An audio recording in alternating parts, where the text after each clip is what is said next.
अस्सलाम वालेकुम व्यूअर्स, जीअं तव्हां मुक़ाबलो पटीदन पक्का चांग जो सफ़ी भाई ने जो विकेटें ली हैं इस वक्त पटीदन का है, छक्के छुड़ा दिए।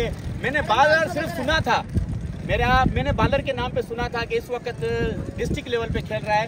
आज इसकी परफॉर्मेंस मैंने अपनी आंखों से देख ली।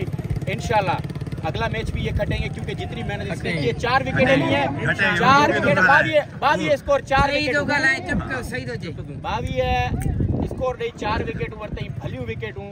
इंशाल्लाह ऐसा बालर हिस्ट्री में हमने कभी नहीं देखा। हिस्ट्री और अभी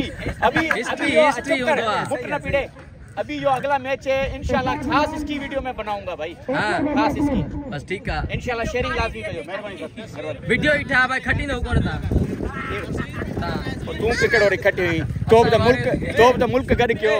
एक तस्वीर भी बनाना सफी लामुर की, वो घर के सामने तुम अपने लगाना। अच्छा बालर है ना।